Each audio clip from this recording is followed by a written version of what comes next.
বাংলায় একটা কথা আছে যে রসুনের কোয়া কোয়া, অর্থাৎ মুসলিম ভাইয়ের বউ বলে আর কি যে একটা রসুনকে যদি আমরা ছিঁড়ি তখন দেখা যায় কি অনেকগুলো ছোট ছোট টুকরা পাওয়া যায়, কিন্তু গোড়াটা আপনি এক জায়গায় পাবেন। মার্কিন যুক্তরাষ্ট্রের প্রেসিডেন্ট ডোনাল্ড ট্রাম্প ক্ষমতায় বসার পর আমি বেশ কয়েকবার খেয়াল করলাম যে ফ্রান্সের সাথে তার সম্পর্কটা ততটা ভালো না। মানে গ্রিনল্যান্ড ইস্যুকে কেন্দ্র করে অথবা ইউরোপীয় ইউনিয়নের ইস্যুকে কেন্দ্র করে সেখানে আমরা দেখলাম যে মার্কিন যুক্তরাষ্ট্র এবং ইউরোপীয় ইউনিয়নের মধ্যে একটা ঝড় বইছে। আর এই ঝড়ে ফ্রান্সের যে প্রেসিডেন্ট আছে ইমানুয়েল ম্যাক্রো, তিনি বরাবরই কড়া ভাষায় বক্তব্য দেন। কিন্তু আজকে যখন ইরানের বিপরীতে ইসরায়েল এবং আমেরিকা যৌথভাবে অভিযান শুরু করলো, ম্যাক্রো এক বক্তব্য দিলেন। তবে আমার কাছে মনে হয়েছে ওই যে দেখতে সুশীল, ভিতরে কিন্তু ঘটনা ওইটাই। কারণ ইরাক বলেন, আফগানিস্তান বলেন, যতগুলো যুদ্ধ হয়েছে সবসময় মার্কিন যুক্তরাষ্ট্রের সাথে সহযোগী হিসাবে প্রথম কাতারে যে দেশটি ছিল সেটা হচ্ছে আপনার ফ্রান্স। এখন প্রথম দিকে কথাটা শুনলে আপনার কাছে মনে হবে যে ওয়াও, কিন্তু শেষের অংশটা বুঝলে বুঝবেন আসলে ঘটনা কি। ইরানে যে অভিযান হয়েছে সেটা নিন্দা কিন্তু জানিয়েছে অনেক দেশ, তাদের মধ্যে আবার ফ্রান্স একজন। তো প্রশ্ন হচ্ছে ফ্রান্স কেন যুদ্ধে জড়ানোর আগ্রহ দেখাচ্ছে? আসুন দেখি। নরওয়ে, সুইডেন, পাকিস্তান, স্পেন সহ বিভিন্ন দেশ কড়া ভাষায় এই অভিযানের নিন্দা এবং প্রতিবাদ জানিয়েছে। একই সঙ্গে তারা কূটনৈতিকভাবে সমাধানের মাধ্যমে এই সংঘাতকে নিরসনের জন্য দাবি জানিয়েছে।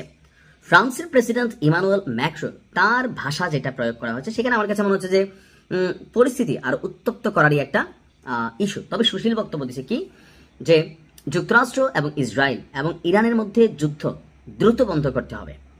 অপরদিকে বলছে বিপজ্জনক উত্তেজনা অবশ্যই বন্ধ করতে হবে। এতটুকু অংশ পর্যন্ত ভালো লাগছে। এরপরে বলছে যুক্তরাষ্ট্র, ইসরায়েল এবং ইরানের মধ্যে যুদ্ধের সূত্রপাত আন্তর্জাতিক শান্তি এবং নিরাপত্তার জন্য মারাত্মক পরিণতি বয়ে আনবে। এতটুকু পর্যন্ত ভালো লাগছে। এরপরেও বলছে বর্তমান উত্তেজনা সবার জন্য বিপজ্জনক, এটি অবশ্যই বন্ধ করতে হবে। এতটুকু ভালো লাগছে। এবার আসুন মেইন জায়গা, যুদ্ধে অংশ নেওয়ার আগ্রহ দেখাচ্ছে ফ্রান্স। এখন প্রশ্ন হচ্ছে ফ্রান্স কি ইরানের পক্ষে যুদ্ধ করবে? জীবনও না। ফ্রান্স, আপনার খেয়াল আছে নিশ্চয়ই, গেল কিছুদিন আগে যখন আপনার ইরানে সরকার পতনের আন্দোলন চলছিল, খেয়াল আছে তো?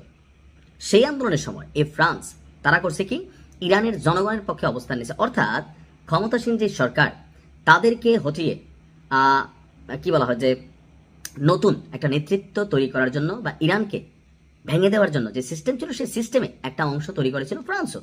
তারা সাপোর্ট দিয়েছে ইরানের জনগণকে, অর্থাৎ এই সরকারের পতন ঘটাতে হবে। এখন যখন আমরা ফ্রান্সের এই চরিত্রটা জানি অথবা মার্কিন যুক্তরাষ্ট্রের প্রধান সহযোগী বন্ধু হিসাবে অতীতে যতগুলো মুসলিম দেশে অভিযান চালিয়েছে সেখানে আমরা ফ্রান্সকে একদম প্রথম কাতারে পাইছি। তো এখন যখন সে বলছে যে যুদ্ধে অংশ নেওয়ার আগ্রহ তার, কেন? এই সংকটময় মুহূর্তে আমাদের জাতীয় ভূখণ্ড, আমাদের নাগরিক, মধ্যপ্রাচ্যে আমাদের সম্পদের নিরাপত্তা নিশ্চিত করতে সমস্ত ব্যবস্থা নেওয়া হচ্ছে। একই সঙ্গে ফ্রান্স তার নিকটতম সহযোগীদের সুরক্ষায় প্রয়োজনীয় সম্পদ মোতায়েন করতে প্রস্তুত যদি তারা অনুরোধ করে। আপনি কথাগুলো একটু খেয়াল করেন যে বলছে কি যে মধ্যপ্রাচ্যে আমাদের সম্পদের নিরাপত্তা নিশ্চিত করতে সমস্ত ব্যবস্থা নেওয়া হচ্ছে। তো মধ্যপ্রাচ্যে ইরান আসলে কার বিরুদ্ধে অভিযান চালাচ্ছে? আমেরিকার যে ঘাঁটিগুলো আছে, ইসরায়েলের যে মানে অ্যাসেটগুলো আছে সেগুলোই তো। তো এখন এই ঘাঁটিগুলো রক্ষা করতে এমনকি প্রয়োজনে যারা মিত্র আছে অর্থাৎ আমেরিকা বা ইসরায়েল অন্যরা, তারা যদি সহযোগিতা চায় তাহলে তারা সেখানে ভূমিকা নেবে। আমি জানি না এই যুদ্ধের পরিণতি কোন দিকে যাচ্ছে, পরিস্থিতি খারাপ, বাকিটা আল্লাহ ভরসা।